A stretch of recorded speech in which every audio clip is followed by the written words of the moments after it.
Hi friends, எல்லாரும் எப்படி இருக்கீங்க? நான் ரொம்ப நல்லா இருக்கேன். இன்னைக்கு ரொம்ப ஆரோக்கியமான ஒரு ரெசிபி தான் நீங்கள் பார்க்க போகிறீங்க. இது வந்து தயிர் சாதம், சாம்பார் சாதம், சப்பாத்திக்குள்ளே வச்சு ரோல் பண்ணி சாப்பிட்றதுக்கும் ரொம்பவே சூப்பராக இருக்கும். வாங்க எப்படி செய்கிறதுங்கிறத பார்க்கலாம்.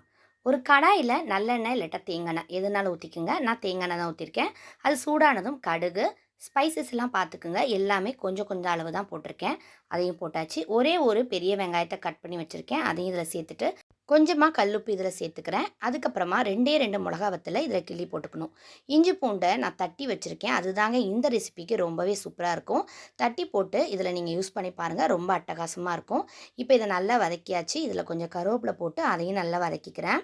மஷ்ரூம், குடமிளகாலாம் உடம்புக்கு ரொம்ப நல்லதுங்க. ஒரு 15 நாளைக்கு ஒரு முறை இந்த மாதிரி நம்ம உணவில் சேர்த்துட்டு வந்தோம்னா ரொம்ப ஆரோக்கியம். இப்போ இதில் நான் கட் பண்ணி வச்சுருக்க காளானை சேர்த்துக்கிறேன். இப்போ இது எல்லாத்தையுமே நல்லா மிக்ஸ் பண்ணிக்கலாம்.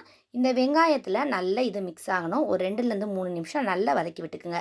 இதில் இருக்கிற ஒரு ஸ்மெல் இருக்கும் இல்லையா, பச்சை ஸ்மெல் போனதுக்கப்புறமா மிளகாய் தூள் சேர்த்துக்குங்க. உங்களோட காரத்துக்கு ஏற்ற மாதிரி சேர்த்துக்குங்க. நான் ஒரு 2½ ஸ்பூன் சேர்த்துருக்கேன். இதை நல்லா வதக்கி விட்டுக்கலாம். எண்ணெயோட இந்த மிளகா வத்தலும் சேர்ந்து வதங்கும் போது அந்த காரம் எல்லாமே, உப்பு காரம் எல்லாமே இந்த மஷ்ரூமில் இறங்கி சாப்பிடும்போது ரொம்ப நல்லாயிருக்கும்.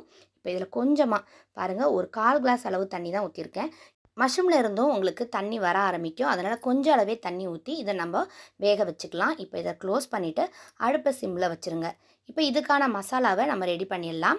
1 ஸ்பூன் சோம்பு, மிளகு ஒரு 1½ ஸ்பூன் அளவு போட்டுக்குங்க. தேங்காய் ஒரு 1/4 மூடி அளவுக்கு தேங்காய் போட்டுக்குங்க. அடுத்தது இது கூட மஞ்சத்தூள் கொஞ்சமாக சேர்த்துக்குங்க. இது எல்லாத்தையுமே தண்ணி கொஞ்சமாக ஊற்றி அரைச்சி எடுத்துக்கலாம். நல்லா நைஸாக அரைக்கக்கூடாது. இந்த மாதிரி கொரன்னு அரைச்சி எடுத்துக்கணும். அப்போ தான் ரொம்ப நல்லாயிருக்கும். இப்போ இந்த மசாலா ரெடி பண்ணுற நேரத்தில் இது கண்டிப்பாக வெந்துருங்க. பாருங்கள், இப்போ நல்லா வெந்துருச்சு. இப்போ இதை ஒரு முறை நல்லா கிளறி விட்டுட்டு இதில் நம்ம ஏற்கனவே கட் பண்ணி வச்சுருக்க குடமிளகாவை சேர்த்துக்கலாம். குடமிளகாலாம் சீக்கிரமாக வெந்துடும். அதனால் மஷ்ரூம் நல்லா வெந்ததுக்கப்புறமாவே இதை சேர்த்துக்குங்க. அதையும் சேர்த்துட்டு நம்ம அரைச்சி வச்சுருந்த அந்த தேங்காய் மசாலாவையும் சேர்த்துடலாம். இப்போ இது எல்லாத்தையுமே நல்லா மிக்ஸ் பண்ணி விட்டுடணும்.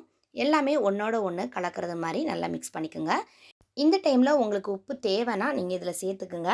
நான் ஃபஸ்ட்டு போட்ட கல்லுப்பு எனக்கு கரெக்டாக இருக்குது. அதனால் நான் இதில் உப்பு சேர்த்துக்கல. இப்போ இதை அப்படியே நம்ம க்ளோஸ் பண்ணி வச்சிடலாம். ஒரு 2லேருந்து 3 நிமிஷம் இதில் உள்ள பச்சை ஸ்மெல் எல்லாம் போகிறது வரைக்கும் அப்படியே க்ளோஸ் பண்ணிடுங்க. அதுக்கப்புறமா நீங்கள் ஓப்பன் பண்ணி பார்த்தீங்கன்னா குடமிளகாவும் நல்லா குழையாமல் க்ரன்ச்சியாக அழகாக வெந்திருக்கும். அதே நேரத்தில் மசாலாவோட பச்சை ஸ்மெல் எல்லாமே போயிருக்கும். லாஸ்ட்டாக கொத்தமல்லி தழை போட்டு இறக்குனீங்கன்னா அட்டகாசமான சுவையில் உங்களுக்கு இந்த கிரேவி கிடச்சிரும். குழந்தைங்களோட லஞ்ச் பாக்ஸில் ஒரு தயிர் சாதமும் இதையும் சேர்த்து கொடுக்கலாம். சாம்பார் சாதமும் இதையும் கொடுக்கலாம். இல்லைனா சப்பாத்தியில் ரோல் பண்ணி கூட கொடுக்கலாம். மிச்சம் வைக்காமல் சாப்பிட்டுட்டு வருவாங்க. இந்த ரெசிபி வீடியோ பிடிச்சிருந்தா லைக் பண்ணுங்கள். உங்கள் ஃப்ரெண்ட்ஸ் அண்ட் ஃபேமிலிக்கு ஷேர் பண்ணுங்கள். புதுசாக பார்க்குறவங்க பிடிச்சிருந்தா லைக் பண்ணிவிட்டு சப்ஸ்கிரைப் பண்ணுங்கள். தேங்க்யூ.